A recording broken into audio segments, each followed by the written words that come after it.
जय हिंद बच्चों। तो यहाँ पर हम आपके लिए अर्धवार्षिक परीक्षा 2025-26 के लिए कक्षा 9 का विषय सामाजिक विज्ञान का मॉडल पेपर लेकर आए हैं। अगर आप लोग क्लास 9th में हैं और हाफ ईयरली एग्जाम देने जा रहे हैं तो ये मॉडल पेपर आपकी एग्जाम के लिए इंपॉर्टेंट है। इसी मॉडल पेपर के पैटर्न पर आपका जो है हाफ ईयरली एग्जाम का क्वेश्चन पेपर आएगा, तो आपको इसी तरह क्वेश्चंस एग्जाम में तैयार करके जाने हैं। और जो भी क्वेश्चंस आज के इस मॉडल पेपर में हम देखने वाले हैं ये भी आपकी एग्जाम के लिए इंपॉर्टेंट है, तो आप लोग इनको भी अच्छे से तैयार कर लीजिएगा। और इस वीडियो को आप लोग एंड तक देखिएगा। अगर आपको ये वीडियो पसंद आता है तो वीडियो को लाइक करिएगा, चैनल को सब्सक्राइब करिएगा एंड दोस्तों में शेयर करना मत भूलिएगा। तो चलते हैं एक एक करके यहाँ पर सभी प्रश्नों को करते हैं। तो सबसे पहले यहाँ पर आता है हमारा खंड का, जिसमें हमको बहुविकल्पीय प्रश्न देखने को मिलते हैं। यहाँ पर हमसे 20 बहुविकल्पीय प्रश्न पूछे जाते हैं जो आपको OMR सीट पर करने होते हैं, ठीक है। तो यहाँ पर हमारा पहला प्रश्न है, दी सोशल कॉन्ट्रैक्ट की रचना की थी। हॉब्स ने, मॉन्टेस्क्यू ने, रूसो ने, लॉक ने।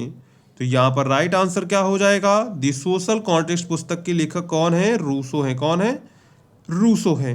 यानी कि ऑप्शन नंबर यहाँ पर आपका क्या करेक्ट हो जाएगा? ऑप्शन नंबर यहाँ पर आपका सी वाला करेक्ट हो जाएगा, ठीक है।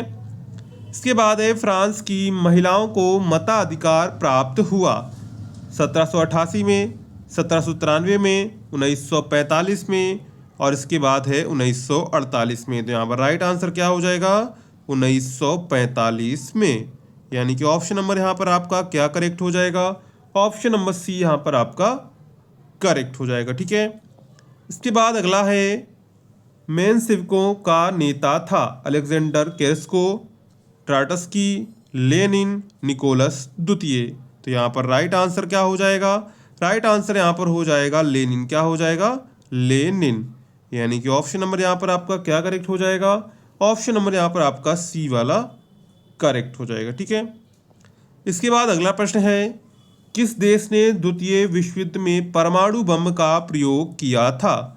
सोवियत संघ ने, संयुक्त राज्य अमेरिका ने, जर्मनी ने, फ्रांस ने। तो यहाँ पर राइट आंसर क्या हो जाएगा? राइट आंसर हो जाएगा संयुक्त राज्य अमेरिका। यानी कि ऑप्शन नंबर बी यहाँ पर आपका करेक्ट हो जाएगा, ठीक है। इसके बाद अगला प्रश्न यहाँ पर है, प्रथम विश्व युद्ध का प्रारंभ कब हुआ था? अगस्त 1914 में, जनवरी 1913 में, 2 मार्च 1916 में, 14 जून 1913 में। तो यहाँ पर राइट आंसर क्या हो जाएगा? राइट आंसर यहाँ पर आपका हो जाएगा अगस्त 1914 में। यानी कि ऑप्शन नंबर ए यहाँ पर आपका करेक्ट हो जाएगा। इसके बाद अगला प्रश्न है, क्वेश्चन नंबर 6 यहाँ पर, रूस की क्रांति कब आरंभ हुई? 1918 में, 1917 में, 1920 में, 1914 में। तो यहाँ पर राइट आंसर क्या हो जाएगा? 1917 में। कब शुरू हुई थी? 1917 में शुरू हुई थी। यानी कि ऑप्शन नंबर बी यहाँ पर आपका जो है करेक्ट हो जाएगा, ठीक है। इसके बाद अगला है, भारत किस गोलार्ध में स्थित है? उत्तरी गोलार्ध में, दक्षिणी गोलार्ध में, पश्चिमी गोलार्ध में, इन सब में से कोई नहीं। तो भारत किस गोलार्ध में स्थित है? भारत जो है उत्तरी गोलार्ध में स्थित है। यानी कि ऑप्शन नंबर यहाँ पर आपका क्या करेक्ट हो जाएगा? ऑप्शन नंबर यहाँ पर आपका ए वाला करेक्ट हो जाएगा, ठीक है। इसके बाद अगला है, भारतीय संघ के दक्षिणतम बिंदु को क्या कहा जाता है? इंदिरा चोटी, इंदिरा बिंदु, इंडिया बिंदु, इंद्राणा बिंदु। तो यहाँ पर राइट आंसर क्या हो जाएगा? राइट आंसर यहाँ पर हो जाएगा इंदिरा बिंदु। यानी कि ऑप्शन नंबर आपका यहाँ पर बी वाला करेक्ट हो जाएगा। इसके बाद अगला प्रश्न है, सबसे उत्तरी श्रृंखला को किस नाम से जाना जाता है? हिमाचल के नाम से, हिमाद्री के नाम से, शिवालिक के नाम से, इनमें से कोई नहीं। तो यहाँ पर राइट आंसर क्या हो जाएगा? राइट आंसर यहाँ पर हो जाएगा हिमाद्री। यानी कि ऑप्शन नंबर यहाँ पर आपका बी वाला करेक्ट हो जाएगा। इसके बाद अगला प्रश्न है, कुल्लू घाटी किस राज्य में है? उत्तर प्रदेश, हिमाचल प्रदेश, उत्तराखंड, राजस्थान। तो यहाँ पर राइट आंसर क्या हो जाएगा? राइट आंसर यहाँ पर आपका हो जाएगा option number B Himachal Pradesh. क्या हो जाएगा? Option number B Himachal Pradesh. इसके बाद अगला प्रश्न है, वुलर झील निम्न में से किस राज्य यानी केंद्र शासित प्रदेश में है? राजस्थान में, पंजाब में, उत्तर प्रदेश में, जम्मू कश्मीर में। तो यहाँ पर राइट आंसर क्या हो जाएगा? राइट आंसर हो जाएगा option number D, Jammu Kashmir. इसके बाद है, निम्न में से कौन सी नदी प्रायद्वीपीय भारत की सबसे बड़ी नदी है?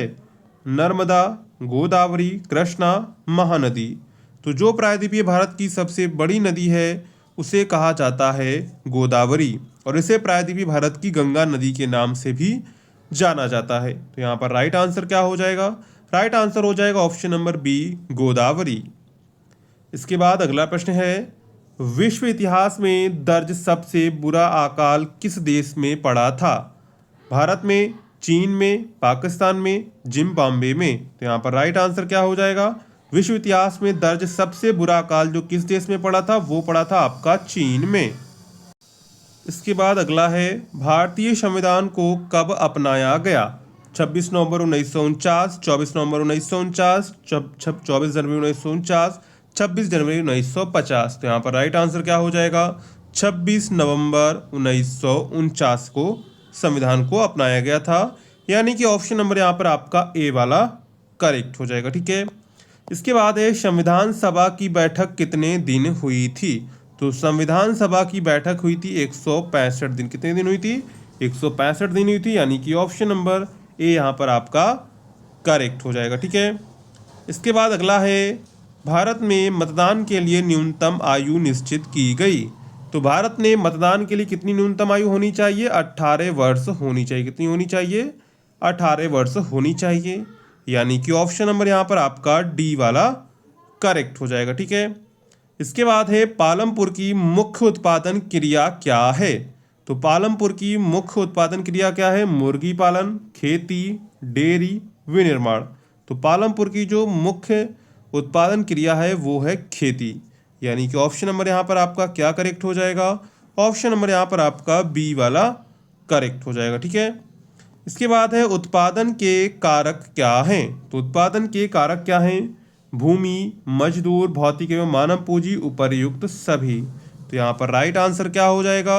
राइट आंसर यहाँ पर हो जाएगा ऑप्शन नंबर डी, उपर्युक्त सभी। इसके बाद है, प्रच्छन्न बेरोजगारी किस क्षेत्र में गोचर होती है? गोचर का मतलब होता है दिखाई देना। तो प्रच्छन्न बेरोजगारी किस क्षेत्र में देखने को मिलती है? शिक्षा में, कृषि में, विनिर्माण में, उपर्युक्त सभी में। तो यहाँ पर राइट आंसर क्या हो जाएगा? कृषि में। प्रच्छन्न बेरोजगारी किस में देखने को मिलती है? कृषि में देखने को मिलती है, यानी कि ऑप्शन नंबर यहाँ पर आपका बी वाला करेक्ट हो जाएगा। इसके बाद है, स्वतंत्रता के बाद भारत की सबसे बड़ी चुनौती क्या है? कुपोषण थी, बाल मजदूरी थी, बेरोजगारी थी, निर्धनता थी। तो उसकी सबसे बड़ी जो चुनौती थी वो थी बेरोजगारी। क्या थी? बेरोजगारी थी।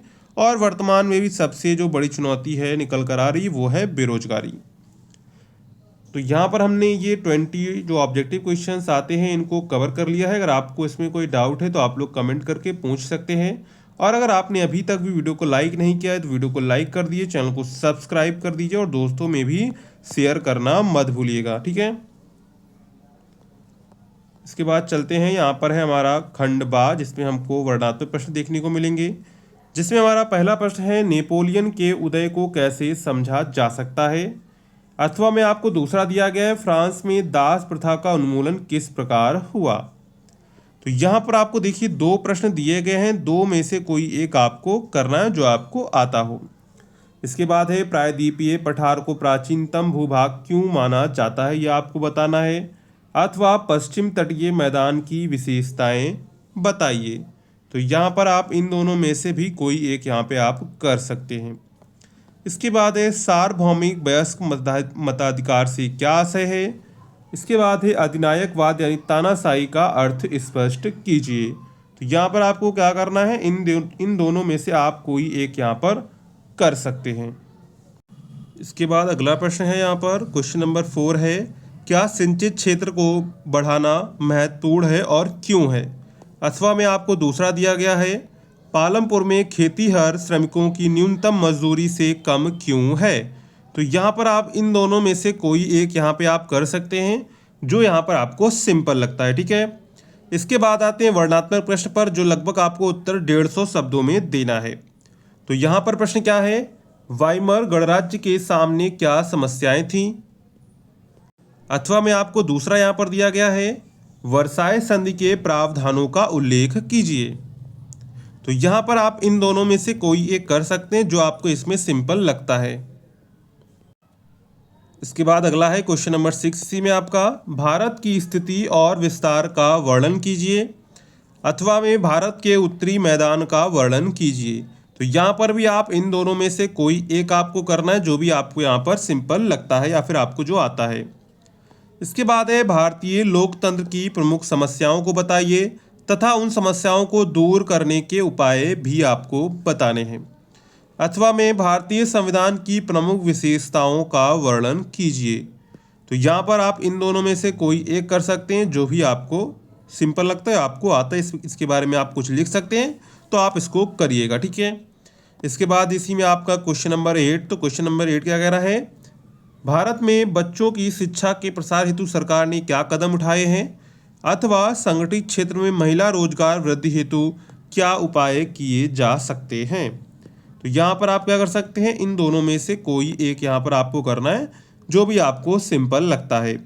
यहाँ पर देखिए, ये आपके लॉन्ग आंसर रहते हैं। अगर आपको मान लीजिए कोई सवाल दोनों में से नहीं आता है, दोनों में से किसी के बारे में अगर आपको थोड़ी जानकारी है तो आप उसका आंसर जो है बना बना के लिख सकते हैं, लेकिन आपको थोड़ी जानकारी होनी चाहिए। और अगर आपको इस पेपर की जो है PDF डाउनलोड करनी है तो आपको क्या करना है, टेलीग्राम व्हाट्सएप को ज्वाइन कर लेना है। वहाँ पर आपको इसकी PDF की लिंक नहीं तो आपको PDF मिल जाएगी, तो वहाँ से आप लोग PDF को डाउनलोड कर लीजिएगा। अब चलते हैं आगे प्रश्नों पर। तो यहाँ पर है क्वेश्चन नंबर 9। तो क्वेश्चन नंबर 9 में क्या है, मानचित्र संबंधित प्रश्न आते हैं। भारत की दिए गए मानचित्र में निम्नलिखित को दर्शाइए। मालाचार, इसके बाद दक्कन का पठार, मालवा का पठार, कर्क रेखा, मानक, भूमध्य रेखा, इनको सबको क्या करना है, आपको मानचित्र में दिखाना है। इसके बाद है, भारत के मानचित्र में निम्नलिखित को दिखाएं। निम्नलिखित नदियां और झीलों को चिन्हित कीजिए। ताप्ती, गोदावरी, गंगा, वुलर और सांभर, ये सब झीलों को और नदियों को कहाँ पर दिखाना है, आपको मानचित्र में जो है भारत के मानचित्र में आपको दिखाना रहेगा, ठीक है। ये आपका भारत चित्र का मानचित्र इस तरह रहता है, कुछ इस तरह रहता है। इसी में आपको जो चिन्ह के सहायता से दिखा सकते हैं या फिर कोई सिंबल दूसरा बना सकते हैं और आपको उनका नाम वहाँ पे लिख देना है, ठीक है। तो इस तरह आपको मानचित्र का काम करना होगा। तो इस तरह आपका जो हमने यहाँ पर क्लास 9 का सोशल साइंस यानी सामाजिक विज्ञान का मॉडल पेपर देखा। अगर आपको ये वीडियो पसंद आई हो तो वीडियो को लाइक करिएगा, चैनल को सब्सक्राइब करिएगा एंड अपने दोस्तों में इस वीडियो को शेयर करना मत भूलिएगा। साथ में हमारे टेलीग्राम व्हाट्सएप ग्रुप को आप लोग ज्वाइन कर लीजिएगा, उसका लिंक आपको डिस्क्रिप्शन में मिल जाएगा, ठीक है। वहाँ पर आपको इसकी PDF वगैरह मिल जाएंगी। अगर आप उसे डाउनलोड करना चाहते हैं तो दोनों को आप लोग जरूर ज्वाइन करिएगा, लिंक आपको डिस्क्रिप्शन में दी गई है, ठीक है। तो चलिए मिलते हैं अगले वीडियो में।